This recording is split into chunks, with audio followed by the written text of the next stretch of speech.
Libro, El príncipe que ha de venir. La maravillosa profecía de las 70 semanas de Daniel, con respecto al anticristo. Escrito por Sir Robert Anderson. Capítulo 12. La plenitud de los gentiles. La principal corriente de profecía se desliza por el canal de la historia hebrea. Ello es ciertamente verdadero en toda la revelación. 11 capítulos de la Biblia bastan para cubrir los 2000 años anteriores a la llamada de Abraham, y el resto del Antiguo Testamento se relaciona con la raza abrahámica. Si por un corto espacio de tiempo la luz de la revelación descansó sobre Babilonia o Susa, ello fue debido a que Jerusalén estaba desolada, y a que Judá estaba en el exilio. Por un tiempo los gentiles han obtenido el principal puesto en la bendición sobre la tierra, pero ello es enteramente anómalo, y el orden normal en los tratos de Dios con el hombre va a ser restaurado. ¿Qué ha acontecido a Israel? Endurecimiento en parte, hasta que haya entrado la plenitud de los gentiles, y así todo Israel será salvo, como está escrito, Romanos 11, 25 al 26. No se debe de confundir la llegada de la plenitud de los gentiles con el cumplimiento de los tiempos de los gentiles, Lucas 21, 24. Lo primero se refiere a bendición espiritual, lo segundo al poder terrenal. Jerusalén no debe ser la capital de una nación libre, independiente del poder gentil, hasta que el hijo de David venga a reclamar el cetro. Las escrituras están llenas de promesas y profecías en favor de esta nación, ni una de ellas ha tenido todavía su cumplimiento. Y mientras que se hace de la apasionada poesía, en que muchas de las antiguas profecías están moldeadas, un pretexto para tratarlas como descripciones hiperbólicas de las bendiciones del Evangelio, no se puede apelar a la misma excusa en el caso de la epístola a los romanos.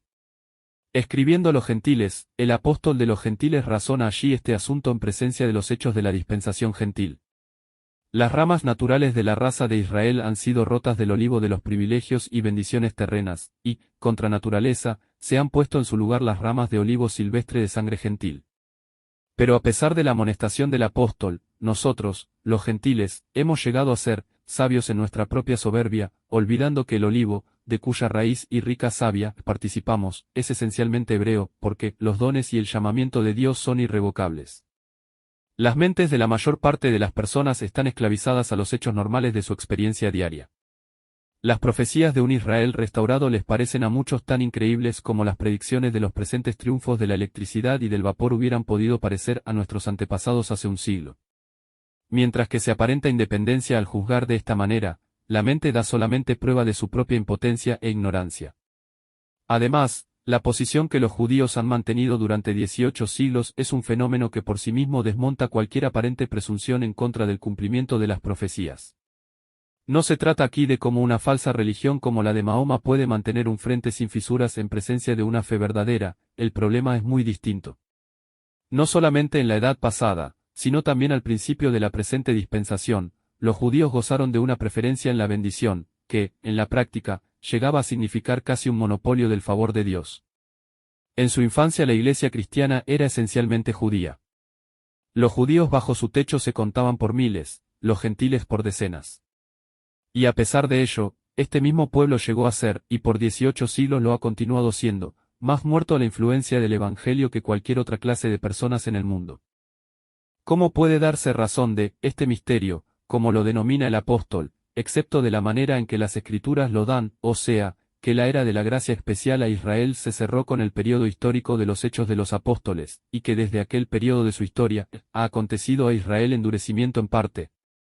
Pero esta misma palabra, la verdad de la cual queda tan claramente probada por los hechos públicos, continúa declarando que este endurecimiento judicial ha de continuar solamente, hasta que haya entrado la plenitud de los gentiles, y el inspirado apóstol añade, y así todo Israel será salvo, como está escrito, vendrá de Sión el libertador, que apartará de Jacob la impiedad.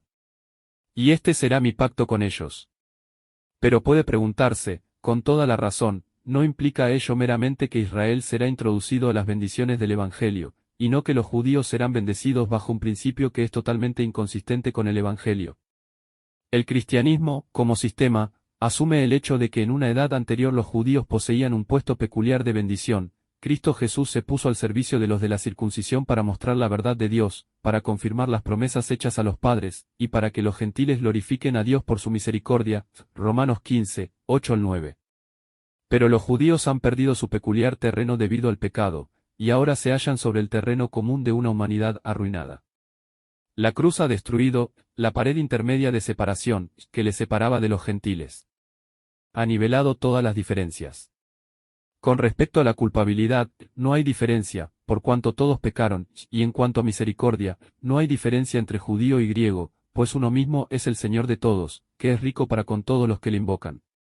Entonces, si no hay diferencia, ¿cómo puede Dios dar bendición bajo un principio que implica que hay una diferencia? En una palabra, el cumplimiento de las promesas a Judá sería totalmente inconsistente con las verdades distintivas de la dispensación actual. La cuestión que aquí tratamos es una de inmensa importancia, y reclama nuestra consideración más dedicada. Tampoco es suficiente aseverar que el 11º capítulo de Romanos supone que en esta época el gentil posee una ventaja, aunque ésta no constituya una prioridad, y que, por lo tanto, Israel puede disfrutar del mismo privilegio después de ello. Constituye parte de la misma revelación que, aunque la gracia desciende al gentil allí donde él se halla, no le confirma en su posición como gentil, sino que le eleva de este terreno, y le desnacionaliza, porque en la iglesia de esta dispensación, no hay judío ni griego, Gálatas 3, 28. Por el contrario, las promesas hechas a Judá implican que la bendición llega al judío como judío, no tan solo reconociendo su posición nacional, sino confirmándolo en ella. Por ello, la conclusión es inevitable, que antes de que Dios pueda actuar así, debe haber cesado la especial proclamación de la gracia en la presente dispensación, y se debe haber inaugurado un nuevo principio en los tratos de Dios con la humanidad. Pero aquí solo parece que las dificultades se multipliquen y se hagan mayores. Pues, podría preguntarse, ¿nuestra dispensación no sigue su curso hasta el retorno de Cristo a la tierra? ¿Cómo pueden ser hallados los judíos a su venida sobre un terreno de bendición nacional, del mismo tipo del que mantenían en una era pasada? Todos deberán admitir que las Escrituras parecen enseñar que este será el caso. La cuestión aún es planteada de si este es el significado que realmente tiene. ¿Hablan las Escrituras de alguna crisis en relación a la tierra, que tenga que tener lugar antes del día en que el Hijo del Hombre se manifieste? Nadie que busque diligentemente la respuesta a esta cuestión puede dejar de quedarse impresionado por el hecho de que a primera vista parece haber una cierta confusión en las afirmaciones de las Escrituras a este respecto. Ciertos pasajes afirman que Cristo volverá a la tierra, y que estará de pie en el mismo monte de los olivos donde sus pies lo tocaron por última vez antes de que ascendiera a su Padre, Zacarías 14, 4, Hechos 1, 11 al 12, y otros nos dicen de la manera más llana que Él vendrá, no a la tierra, sino al aire por encima de nosotros, y llamará a su pueblo a encontrarse allí con Él, y para estar con Él, 1 Tesalonicenses 4, 16 y 17. De nuevo, estas escrituras nos demuestran de la manera más clara que es su pueblo creyente que será arrebatado hacia arriba, 1 Corintios 15, 51 al 52, dejando que el mundo siga su curso hasta su juicio, mientras que otras escrituras nos afirman de manera igualmente inequívoca que no es su pueblo, sino los malvados los que serán entresacados, dejando a los justos que resplandecerán como el sol en el reino de su Padre, Mateo 13, 40 al 43. Y parece que la confusión aumenta cuando notamos que las Sagradas Escrituras parecen señalar a los justos que van a ser así bendecidos en ocasiones como judíos, y en ocasiones romo-cristianos de esta dispensación en la cual el judío es rechazado por Dios. Esas dificultades admiten tan solo una solución tan satisfactoria como sencilla, la de que lo que llamamos la segunda venida de Cristo no es un solo evento, sino que incluye varias y distintas manifestaciones. En la primera de ellas, Él llamará a sí mismo a todos los justos muertos, juntamente con su pueblo propio que esté entonces viviendo sobre la tierra. Con este evento cesará el día especial de la gracia, y Dios volverá otra vez a los pactos y las promesas, y aquel pueblo a quien le pertenecen los pactos y las promesas, Romanos 9, 4, volverá a ser de nuevo el centro de la acción divina hacia la humanidad. Todo lo que Dios ha prometido queda dentro del campo de las esperanzas del creyente, pero este es su horizonte próximo. Todas las cosas esperan este cumplimiento. Antes del retorno de Cristo a la tierra son muchas las páginas de las Escrituras que han de cumplirse, pero ni tan solo una línea de las Escrituras se interpone ante la realización de esta esperanza especial de la Iglesia, de su venida para tomar a su pueblo consigo mismo. Aquí tenemos, pues, la gran crisis que pondrá fin al reino de la gracia, y que introducirá los predeterminados ayes del más fiero juicio sobre la tierra, días de venganza, para que se cumplan las cosas que están escritas, Lucas 21, 22. La objeción de que una verdad de esta magnitud hubiera sido afirmada con una claridad más dogmática es olvidar la distinción entre enseñanza doctrinal y proclamación profética. La verdad de la segunda venida pertenece a la profecía, y las afirmaciones de las Escrituras respecto a ella están marcadas por las mismas características que marcaron las profecías del Antiguo Testamento acerca del Mesías. Los sufrimientos de Cristo, y las glorias que vendrían detrás de ellos, fueron predichos de tal manera que un lector superficial de las antiguas Escrituras no hubiera advertido que iban a haber dos venidas del Mesías.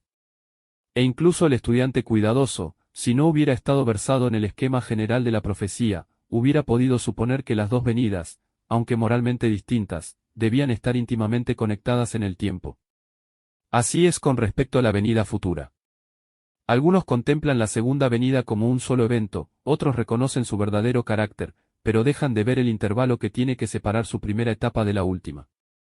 Una aprehensión inteligente de la verdad con respecto a esto es esencial para la recta comprensión de la profecía aún sin cumplir. Pero, habiendo ya fijado así claramente estos límites básicos para que nos guíen en nuestro estudio, no podemos dejar de reprochar intensamente los intentos de llenar el intervalo con mayor precisión que lo que exigen las Escrituras. Existen eventos definidos que han de tener su cumplimiento, pero nadie puede dogmatizar con respecto al instante o manera de su cumplimiento.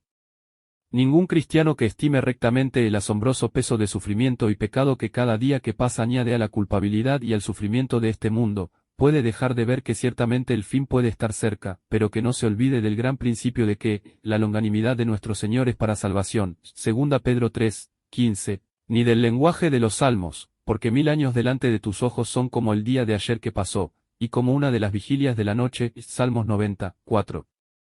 Hay mucho en las Escrituras que parece justificar la esperanza de que la consumación no se retardará, pero, por otra parte, no es poco lo que sugiere el pensamiento de que antes de que se cumplan estas escenas finales, la civilización habrá retornado a su antiguo hogar en Oriente y quizás, que una Babilonia restaurada habrá llegado a ser el centro de progreso humano y de religión apóstata. Mantener que todavía tienen que transcurrir largas edades sería tan injustificado como lo son las predicciones hechas tan confiadamente de que todo se cumplirá dentro de nuestro siglo. Es tan solo en cuanto a la profecía que queda dentro del campo de las 70 semanas de Daniel que entra en el reino de la cronología, y la visión de Daniel se relaciona principalmente con Judá y Jerusalén. Si este episodio ha sido de bendición para tu vida, por favor, no dudes en dejarnos un comentario mencionando desde dónde nos escuchás, y cómo ha sido de bendición para ti. Los testimonios de nuestros seguidores nos sirven de aliento en soporte bíblico para seguir produciendo episodios como el que escuchaste.